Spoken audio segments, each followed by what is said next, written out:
ये वो grenade launcher जिन्होंने वहां के बंकर्स को तबाह कर दिया, वो मशीन गन जिसके बारे में ये तक कहा जाता है कि पानी की बहती हुई धारा को ये 1 मिनट के अंदर जब 600 से 1000 गोलियां निकलती हैं तो उसको तक रोक देता है। इस तरह की हथियार, और उधर आप जानते हैं इतनी पड़ी है मार और फिर दिखाए जा रहे हैं ऐसे हथियार। तो फिर ऐसे में पाकिस्तान तेरा क्या होगा यार?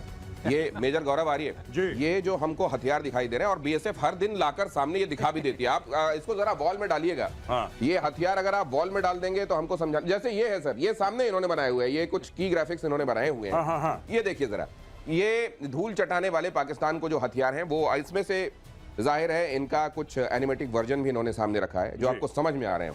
ये ऐसे एंटी मटीरियल राइफल क्या है सर? देखिए साहब, जब लॉन्ग डिस्टेंस पे आपको कोई जैसे बख्तरबंद गाड़ी है या आपको कोई ऐसी चीज है, कोई बंकर है जो ऐसा कोई सॉलिड ठोस टारगेट है, उसको एंगेज करना पड़ता है।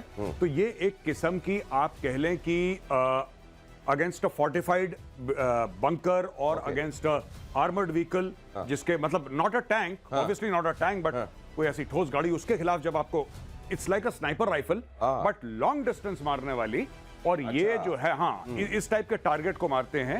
तो ये है ऐसे ही स्नाइपर राइफल है। स्नाइपर राइफल से आप लॉन्ग डिस्टेंस पे, ज्यादा लॉन्ग डिस्टेंस पे 800 मीटर, 1000 मीटर, 1500 मीटर, इस पे आप ये देखिए, ये ऑटोमेटिक ग्रेनेड लॉन्चर है जो फायर करवा रहे हैं। एजीएल है। हाँ अच्छा दिनेश, मैं भी ये जरा आप इसको जिप को ऊपर कीजिए, इसकी वजह से हमको दिख नहीं रहा है। ये जो है सर, ये ऑटोमेटिक ग्रेनेड सिस्टम आप बता रहे हैं ना? जी। ये मतलब इससे ये ग्रेनेड निकल रहे हैं क्या इतनी तेजी से? इसके अंदर ग्रेनेड होते हैं, रशियन ओरिजिन का है, ये हमने खूब चलाया और बड़ी मस्त चीज है ये। और ये जब फायर करती है, मैं बता रहा हूँ पाकिस्तानी लाइन ऑफ कंट्रोल पे इतना ज्यादा डरते हैं इससे, आपको दिनेश मैं बता रहा हूँ, इतना खौफ है क्योंकि एक तो एक्यूरेट बड़ा है और इसके अंदर से गोली नहीं निकलती, इसके अंदर से गोला निकलता है इतना बड़ा, बिल्कुल इतना बड़ा गोला निकलता है। प्राइम मिनिस्टर ने की थी। हाँ बिल्कुल। और ये बात कल प्राइम मिनिस्टर ने की था, गोली मारोगे हम गोला। अच्छा, गोली चलाओगे तो हम गोला मारेंगे, इधर ही से जाते हैं वो गोले। तो ये जब फायर होता है, ये जाता है तो ये जाके फटता है वहां पे, गोली फटती नहीं है।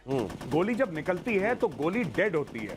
कोई भी बुलेट निकलती है, इट इज डेड मेटल जो जाके वहां पे लगता है स्पीड से। लेकिन ये जाके वहां पे, क्योंकि ग्रेनेड है, ये जाता है स्पीड से और वहां पे जाके फटता है, और जहां पे फटता है वहां पे 2-4 लोगों को ले जाता है ये। तो ये ऐसी चीजों लगातार दर लगातार फायर करता है, बहुत शानदार, वेरी ब्यूटीफुल वेपन। तो जब इधर ये गोले फटते हैं जी, तो उधर पाकिस्तान की क्या हालत होती है बताने की जरूरत नहीं है। आगे मैं आपको ये दिखाऊं, जरा देखिए, पाकिस्तान के साथ बातचीत केवल आतंकवाद और पीओके पर होगी। भारत ने एक बार फिर से स्पष्ट कर दिया, पीओके रात में सपने ऐसे डरावने आ रहे हैं इस समय पाकिस्तान को कि कहीं उसको बलूचिस्तान वाले सपने आ रहे हैं, कहीं भारत की तरफ से वो ये जो हथियार हम आपको दिखा रहे हैं, इनकी नुमाइश लगाई जाती है, वो कहीं देख लेते हैं, वो सपने में आने लगता है। और अब पीओके, और यहां पर ये भी देख लीजिए, आतंकवादियों का पनाहगाह कसूर में आतंकवादियों का जलसा जरा देख लीजिए। आतंकी सैफुल्लाह कसूरी यहां दिखाई दे रहा है, हाफिज सईद का बेटा तलहा सईद भी दिखाई दे रहा है। तो ये जो तमाम, अच्छा ये पाकिस्तान, इसी का नाम पाकिस्तान है जिसको मेजर गौरव आर्या कहते हैं कि चक्रवर्ती मार पड़े, चक्रवर्ती बेइज्जती हो जाए, लेकिन दुम सीधी नहीं होती। दुम सीधी। ये देखिए जो सैफुल्लाह कसूरी है, ये पहलगाम का मास्टरमाइंड है। खुल के वहां पे one of the people responsible, ये खुल के घूम रहा है वहां पे। ये यहाँ पे हाफिज सईद के बेटे ताला सईद के साथ बैठा है। इसकी फोटोग्राफ आई है एक बड़े प्रोमिनेंट पाकिस्तानी पॉलिटिशियन के साथ, मलिक ऐसी कुछ नाम है उसका, उसके साथ बैठ के ये लोग खुलेआम प्रेस कॉन्फ्रेंस कर रहे हैं। साहब आपके, मैं बताता हूं दिनेश प्रॉब्लम क्या है, और हमारे दर्शक भी जान लें कि समस्या क्या है। समस्या यह है कि हम लोग जिस तरीके से जिहाद को बुरा मानते हैं, हम लोग आतंकवाद को बुरा मानते हैं, ये अपने बच्चों को सिखाते हैं कि बहुत बढ़िया चीज है, कैसा बनना है बेटा, हाफिज अंकल जैसा बनना है आपको बड़े होके। ये इशू वहां पे, ये हीरोज हैं, ये कौमी हीरोज हैं पाकिस्तान के। साहब these are heroes in Pakistan. इसलिए तो इन लोगों को सामने स्टेज पे आप किसको बैठाते हैं? आप बताइए, कोई हीरो है, कोई चैंपियन है जिसको आप इज्जत देते हैं, जिसने देश का नाम रोशन करा है, आप उसको माला पहनाते हैं, आप स्टेज पे बैठाते हैं और बच्चों से कहते हैं कि ये सामने बैठा है हमारा हीरो, इससे प्रेरणा लो। यही तो होता है दुनिया भर में। पाकिस्तान में वहां पे आतंकी को बैठाते हैं सब स्टेज पे। देखो जरा ये, और फिर उसके बाद जो तकरीरें और ये जुबान जो इनकी, बाकी तो कुछ चलता नहीं है, जुबान चलती है, फिर ये मुंह से ये निकलता है जी। तो ये, और फिर अब बहुत जल्दी तलहा आप सईद, बहुत जल्दी ताले भी लगते जा रहे हैं। अभी देखिए कसूर में शायद हमने बम मारा नहीं मारा मुझे नहीं याद है, लेकिन एक हमारी ड्रिल तो हो गई है आज सिविल डिफेंस वाली। अब अगली ब्रह्मोस इन्हीं के पास जाएगी, मुझे लग रहा है, मुझे पक्का यकीन है। बहुत जो मुंह खोलेगा, मैं तो ये कह रहा हूं, जो पाकिस्तान में मुंह खोले उसके मुंह में डालो ब्रह्मोस सीधा, इसकी स्टोरी खत्म करो। और ये मोदी जी ने बिल्कुल ठीक काम करा है। बिल्कुल ठीक बात बोली उन्होंने मोदी जी ने। लिस्ट बनी हुई, लिस्ट मोदी बनी जी ने बोला है कि जब तक आतंकवाद खत्म नहीं होगा तब तक ऑपरेशन सिंदूर खत्म नहीं होगा, सीधी बात है।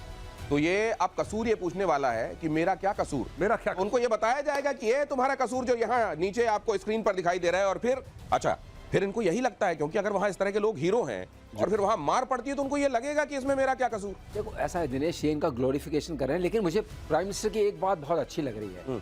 वो एक्चुअली पाकिस्तान के अवाम को बचाने की कोशिश कर रहे हैं। आप इंडोनेशिया का हश्र देखिए, लगभग उसी समय ये दोनों देश आज़ाद हुए, तो वो मुस्लिम कंट्री है, उसका इनसे 5 टाइम्स ज़्यादा GDP है, वहाँ के लोग 57% अर्बनाइज्ड हैं। वही वहाँ जब तक मिलिट्री का रूल था, जब तक सौहार्द तो वहाँ से नहीं गया, वहाँ की हालत बहुत ख़राब थी। इसी तरह का वो था, क्योंकि अब आ गया है वहाँ पर, किसने वहाँ आंदोलन शुरू किया था? जनता ने। और जनता में किसने शुरू किया था? स्टूडेंट्स ने।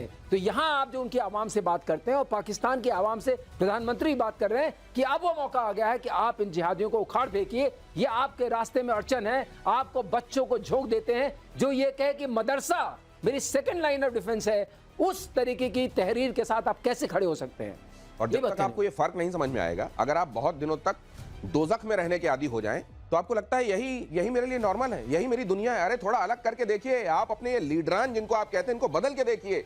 ये आर्मी जो आपको इस्तेमाल करती है, इसको उठाकर पटकिए, हटाइए वहां से, आपकी सुरक्षा नहीं करती, आपको खतरे की तरफ धकेल रही है। ये इस तरीके से माइकों में चिघाड़ कर और वहां सामने खड़े लोगों को एक खास तरीके की, जिसको कहा जाता है कि जिहादी अफीम, वो पिलाकर और फिर भेज दिया जाता है कि जाओ मर जाओ। अब ये कसूर में जब फिर से जाकर ब्रह्मोस मारेगी तो कहा जाएगा अरे ये क्या हो गया।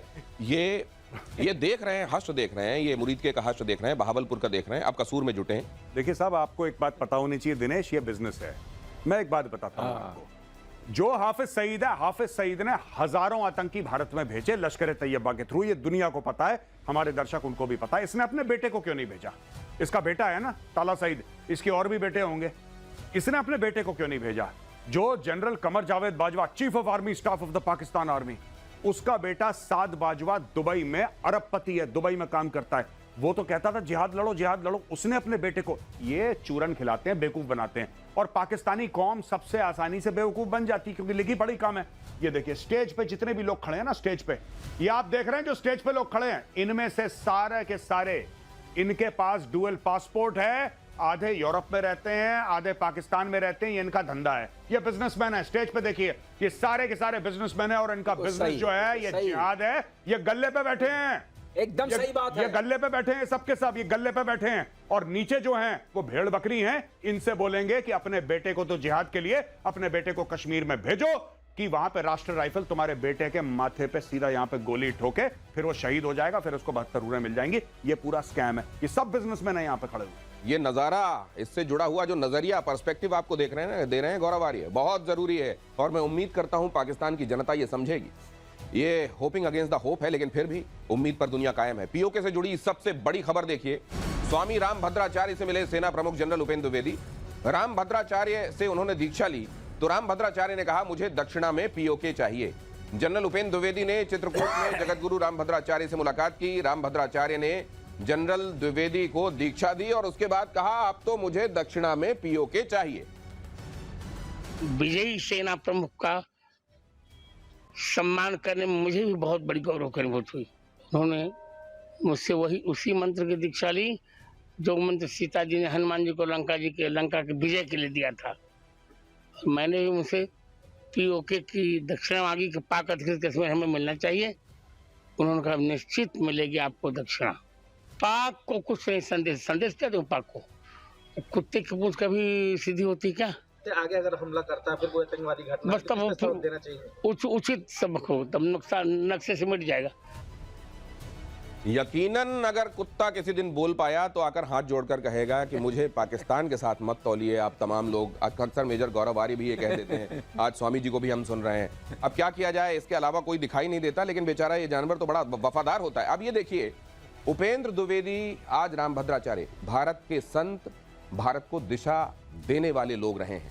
और भारत के संत जब एक बार किसी चीज के लिए अपनी चुटिया बांध लेते हैं तो फिर आपको मालूम है कि फिर क्या होता है। सर, ये जनरल द्विवेदी का वहां पहुंचना जी, और रामभद्राचार्य का ये कहना कि दक्षिणा में तो पीओके चाहिए, और इधर राजनाथ सिंह भी ये कह रहे हैं कि पीओके हमारा है, वहां के लोग हमसे मिलने के लिए आतुर हैं, बहुत जल्दी ये होता हुआ दिखेगा, पीओके खुद दौड़ा दौड़ा आएगा और कहेगा कि मैं तो भारत का यही हूं। बात है। मैं दिनेश एक बात बताना चाहता हूं अपने व्यूअर्स को, बहुत जरूरी है।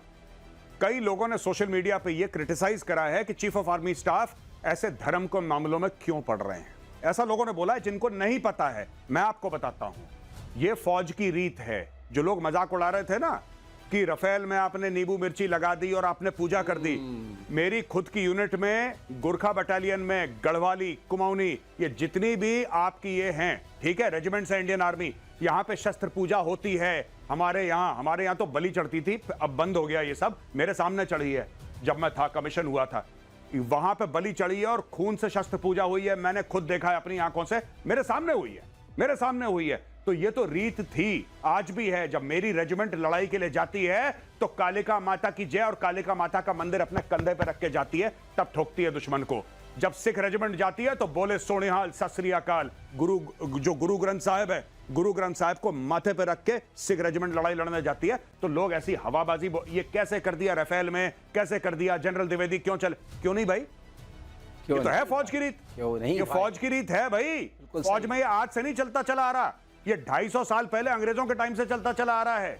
आप देखिए किस तरीके से हम लोग बनाते हैं त्योहार फौज में, राजा रामचंद्र की जय, जय बजरंग बली की, लड़ाई में, युद्ध में पाकिस्तान के साथ लड़ रहे हैं, बजरंग बली की जय, और ये कह रहे हैं कि धर्म का बात धर्म की नहीं है, ये हमारी रीत है। कहना चाहूंगा दो बातें मैं भी कहना चाहूंगा जो मेरे अभी समझ में आई, जो मैंने गुरु जी का ये सुना। पहली बात कि पाकिस्तान राक्षस देश है और उसमें जो रावण है दशानन टाइप, वो वहां की पाकिस्तानी आर्मी है। और जब तक रावण का नाश नहीं होगा, मतलब उसके नाभि में आप बम नहीं मारेंगे, वो नाभि सूखेगी नहीं।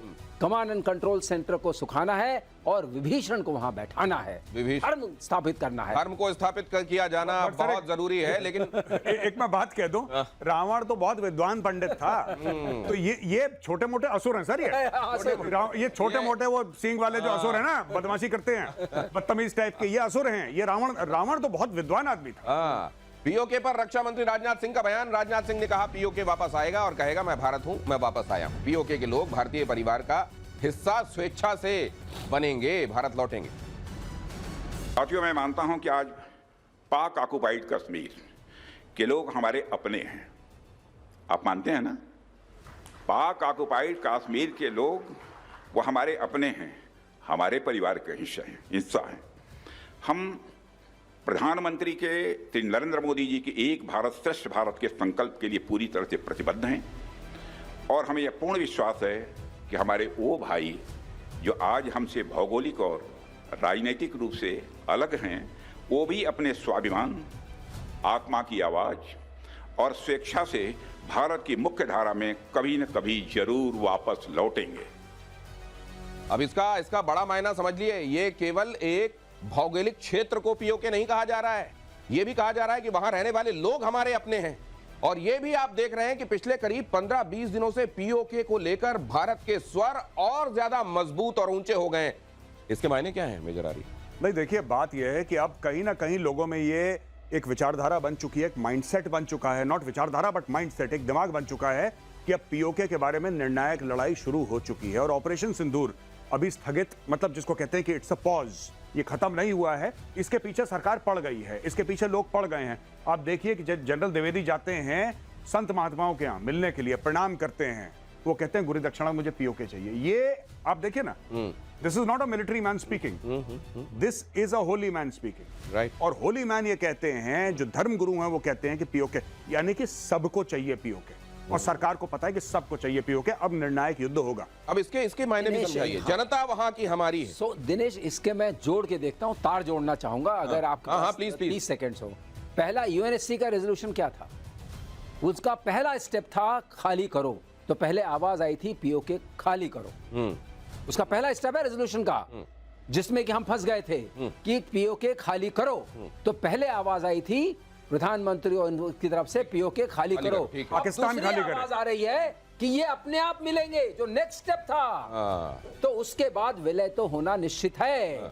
प्रक्रिया शुरू हो गई है दिनेश। ये प्रक्रिया है। पहले ये कि वो वहां जो पाकिस्तान जबरन कब्जा जमाए हुए हैं वो वहां से जाए, हटे, खाली करे, और फिर वहां के जो लोग हैं वो तो भारत के हैं ही, भारत के साथ मिलने को बेकरार हैं। ऑपरेशन सिंदूर पर बोले वायुसेना प्रमुख, ऑपरेशन सिंदूर देश की सामूहिक जीत है।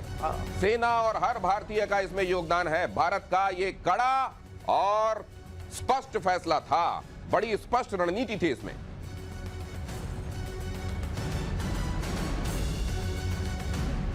ये भी देखिए आप कि सैन्य ऑपरेशन जनरली पहले ये इस तरीके से इसको डिमार्केट कर दिया जाता था कि ये तो सेना कर रही है, ये तो सेना का काम। इस समय किसी एक मकसद के लिए पूरा देश एक है। ये बात और है कि उसकी जो रण में जाने वाली बाजुएं हैं, जिनको हम आर्मी कहते हैं, वो जा रही हैं, अपना काम कर रही हैं, लेकिन दिल, दिमाग, हर एक ऑर्गन आप कह लीजिए साथ में खड़ा हुआ है। इसके मायने क्या है मेजर आरी?